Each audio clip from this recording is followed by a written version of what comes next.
Oi, tudo bem? Meu nome é Jadson Caetano e nessa videoaula eu vou tentar mostrar para vocês como é que se resolve um circuito deste tipo utilizando análise de malhas, né? Então veja, para utilizar, né, esse método análise de malhas, basicamente você vai ter que saber, ó, a formulinha da lei de Ohm, né? Lei de Ohm. Eu tenho um resistor qualquer. Quero saber a tensão, né, a diferença de potencial. Em cima desse resistor, eu pego a resistência dele e multiplico pela corrente, né?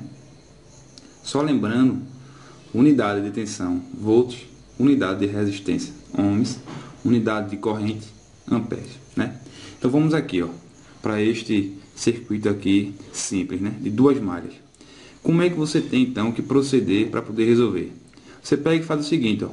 Se eu tenho duas malhas, eu vou escolher arbitrariamente, né, o sentido de duas correntes. Eu vou escolher aqui, ó, uma corrente que eu vou chamar de I1, certo? E outra corrente que eu posso escolher arbitrariamente dessa forma aqui, ó, que eu vou chamar de I2, certo? Então, escolhidas as duas correntes, né, só adiantando, se eu fizer os cálculos e alguma dessas correntes der negativa, simplesmente eu venho aqui e modifico o sentido, né? Na verdade, eu escolhi o sentido errado, né?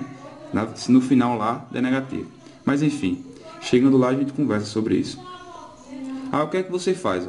Escolher o sentido da corrente arbitrariamente, você vai e começa a escrever, ó, a lei de Ohm, certo? Lei de Ohm. Por exemplo, vou começar desse ponto, nessa malha aqui 1. Então, subindo daqui para aqui, desse ponto aqui para esse ponto aqui, eu tenho o quê? Uma elevação de tensão de quanto? De 15 volts. Coloco 15 ali, certo? Lá em cima novamente, ó, essa corrente 1 não vai estar passando por esse resistor aqui, vai estar passando deste ponto para este aqui, certo? No sentido que eu escolhi.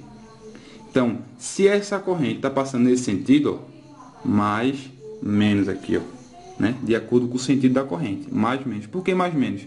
Porque pelo sentido que eu escolhi desta corrente, eu vou ter uma queda aqui, né? Quando esta corrente passa por este resistor aqui de 5 ohms, eu tenho uma queda, certo? Mais para menos. Então, coloca aqui, ó, uma queda de quanto? Se uma queda é menos, quanto? I1 vezes o valor de resistência, que é quanto? 5 ohms, né? Lembra aqui, ó, utilizando simplesmente a lei de Ohm, né? Tensão no resistor seria o quê? Resistência vezes corrente. Voltando para cá, pronto. Calculei já a queda, né, nesse resistor. Essa corrente I1 que eu arbitrei aqui, ela está passando por aqui, por esse ramo aqui também, certo? Mas por esse ramo aqui também está passando o quê? A corrente I2. Agora só que subindo, certo? Olhando para a corrente I1, quando ela passa nesse resistor, ó, mais, menos, uma queda, novamente. Uma queda de quanto? Menos, certo? I1 vezes quanto? O valor do resistor. 10 ohms. Ó. I1 vezes 10 ohms. Mas veja, a corrente 2 está passando por este mesmo resistor de 10. Agora só que o que? Do menos para o mais. Ou seja, em vez de uma queda, do mais para o menos, né? De uma queda, eu tenho uma elevação de 2. Estou indo do menos para o mais. Neste sentido de 2 que eu escolhi, né? Então, de 2, em vez de queda, eu vou colocar o quê? Uma elevação, certo? De quanto? I2 vezes, né, lei de Ohm. Corrente vezes resistência. Qual resistência? 10 ohms, né? Voltando para o circuito, você vê exatamente isso, né? Ó, no sentido de 1, eu tive uma queda, do mais para o menos. Já que eu estou escrevendo, né, as equações para a malha de I1. E neste ramo aqui, neste resistor, tomando, né, I1 como referência, eu tive, ó, I2 indo do menos para o mais, uma elevação, certo? Como está aqui, certo? Então veja, depois desta queda e desta elevação de 2, né, queda de 1, elevação de 2, chegamos neste ponto aqui, ó, né? Deste ponto para chegar neste aqui embaixo, eu tenho o quê? Uma fonte de tensão, né? E se você observar, a gente está seguindo o quê? O sentido de 1. Então, seguindo o sentido de 1, eu estou indo do quê? Do mais da fonte para o menos da fonte. Se eu estou indo do mais para o menos, isso é o quê? Uma queda ou uma elevação? Uma queda. Então, vem aqui, ó, coloco uma queda de menos 10, né, da fonte. Queda de menos 10 volts. Aí, se você parar para observar, ó, cheguei aqui, posso vir por aqui, cheguei de onde eu saí, certo? Então, o objetivo é justamente esse. Eu pego uma malha qualquer, ó, e faço percurso na corrente que eu escolhi, escrevendo as quedas e as elevações. Quando eu chego nesse mesmo ponto, né, aí eu igualo isso aqui a zero. Igualei a zero. Agora, por que eu fiz isso? Né? Porque justamente eu estou escrevendo aqui, ó, usando a lei das malhas de Kirchhoff. Né? As elevações de tensões, né, numa malha fechada tem que ser igual às quedas. Né? Como eu escrevi tudo de um lado só, né, eu posso igualar isso tudo a zero. Né? Ou seja, as elevações de tensões que eu tenho nessa malha vai ser igual às quedas. Né? Se eu escrever tudo de um lado só, posso igualar isso a zero. Certo? Então, eu tenho essa equação aqui, ó, certo? Mas, como eu tenho, né, neste circuito, como eu tenho duas malhas, eu vou ter que ter duas equações, porque o meu objetivo vai ser achar essas duas correntes. Né? Com essas duas correntes, eu posso achar o que eu quiser no circuito. Vamos escrever agora a equação, né, para essa corrente 2. Vamos pegar desse ponto aqui, ó. Vamos pegar desse ponto e fazer todo o percurso novamente. Tomando a I2 como referência agora, viu? Indo daqui para aqui. Com a I2 eu tenho o quê? Uma elevação de quanto? De 10 volts, né? Quando a I2 chega aqui, ó, tomando a I2 como referência, que ela passa por esse resistor de 10, eu tenho o quê? Uma queda, né? Uma queda, porque veja, eu estou tomando a corrente 2 como referência agora, estou olhando para esta malha. Então, quando essa corrente 2 passar por esse resistor de 10, ele oferece uma queda. Uma queda de tensão de quanto? Menos, né, como é queda, e 2 vezes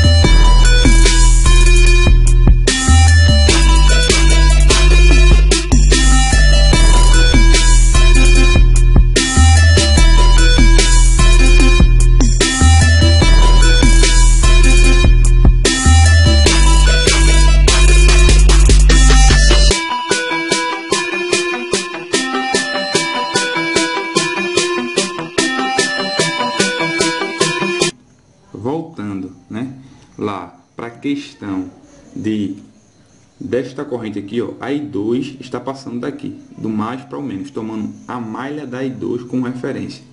Ela passou por aqui e ofereceu uma queda, tudo bem. Mas a I1 também está passando por aqui, ó, e desta vez, tomando a I2 como referência, a corrente 1 está indo de onde? Do menos para o mais.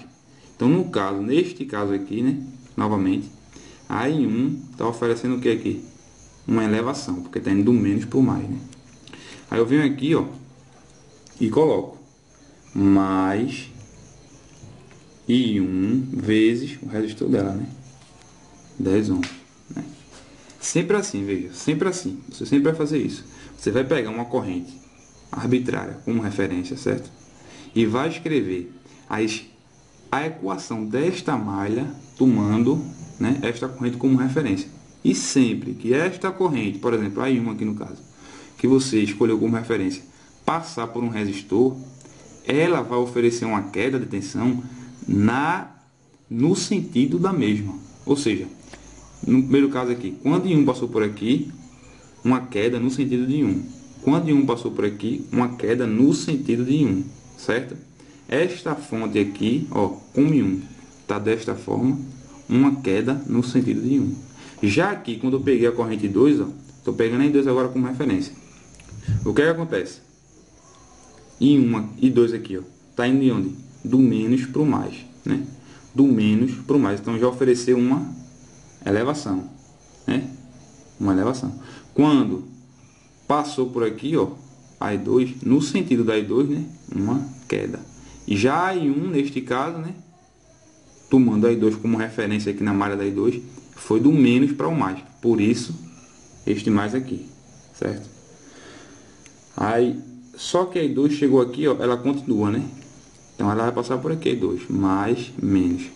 E quando chegar aqui, I2 também, mais, menos. Sempre oferecendo queda nos resistores no sentido dela, né? Escrevendo para este resistor aqui, qual vai ser a queda? Menos I2 vezes quanto? 6 ohms. Para outro resistor de 4, vai ser quanto?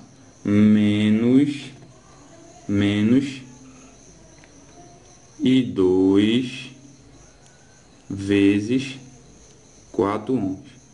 Igual isso tudo a zero, né? Porque veja, quando a I2 passou isso tudo aqui, chegou no mesmo ponto onde a gente saiu, né? Pegou uma malha, você vai ter que fazer isso, né? Lei de Kirchhoff das malhas.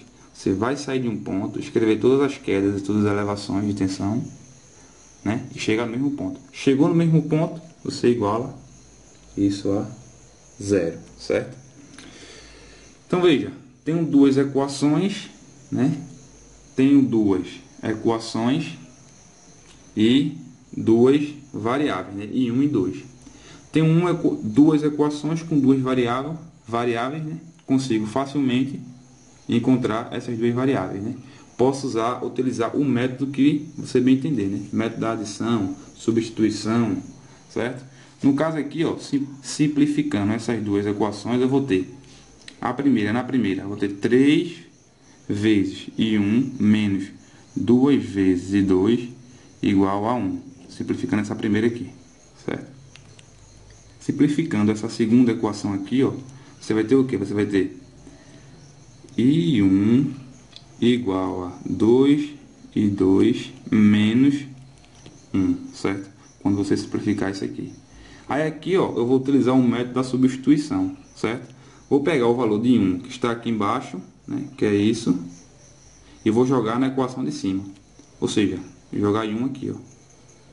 E depois isolo o I2 e consigo encontrá-lo, né? Fazendo isso, ó, eu vou ter o seguinte: 3 vezes, quem é I1 na equação de cima? I1. I1 é, pela equação de baixo, né, 2 vezes I2 menos I1. Coloca aqui. 2 vezes I2 menos 1, certo? Menos, ó, 2 vezes I2. 2 vezes I2. Igual a quanto? A 1. Certo? Resolvendo essa equação aqui, eu vou encontrar que 2 é igual a 1. Novamente, como é que você resolve isso aqui, né? Você pega o seguinte, ó, passa o trecho que está fora multiplicando para dentro, né? E depois isola o I2 de um lado só, certo? Ou seja, quem não tem I2 vai para o outro lado, né? Sempre que você passar o que está de um lado da equação para o outro lado da equação, passa na operação inversa, né? O que está somando, passa subtraindo, o que está multiplicando, passa dividindo, enfim. Isso aí é matemática básica, você já deve saber. Achei 2 igual a 1. Pego o I2, ó, substituo aqui para achar I1. I1 vai ser igual a 2 vezes 2. Quem é I2 que a gente acabou de achar? 1. 2 vezes 1, que é I2, menos 1. Quem vai ser I1?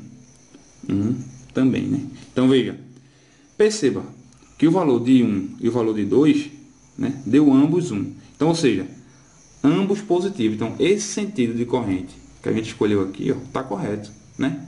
Tanto I2 tanto I1 quanto I2 estão percorrendo a malha neste sentido aqui.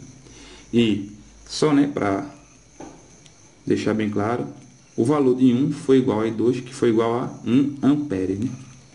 Só para a gente poder, né, comentar mais um pouco, por exemplo, eu falei que quando você achar essas duas correntes, você podia achar qualquer coisa que você quisesse aqui no circuito, né? Por exemplo, se fosse pedido na questão, calcule a queda de tensão, certo? Neste resistor, chamado de V1 aqui. Como é que você faria? A queda de tensão, né?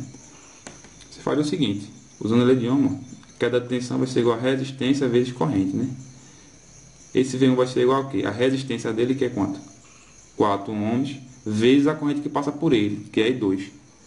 E esse 2 é quanto? 1. 4 vezes 1, 1. 4 vezes 1 vai dar o quê? 4 vezes 1, 4, né? 4 volts, certo? Então, achei a tensão a queda de tensão no resistor de 4 ohms. Por exemplo, só para a gente exemplificar mais um pouco. Nesse resistor aqui de 5 ohms, certo? Se eu pedisse para você calcular a potência nesse resistor aqui, ó, calcula a potência dissipada nesse resistor. Vamos para aqui para baixo. A potência no resistor, né, utilizando a corrente que passa por ele, vai ser o quê? A corrente que passa por ele ao quadrado vezes a resistência dele, né? Isso vai ser dado em watts, né? Corrente em ampere, resistência em ohms. Então veja, naquele resistor de 5 lá, qual vai ser a corrente? Corrente em 1, que é igual a 1 amperes ao quadrado, vezes o resistor de 5, né? Então 1 ao quadrado, 1 vezes 5, ou seja, 5 watts de potência, certo?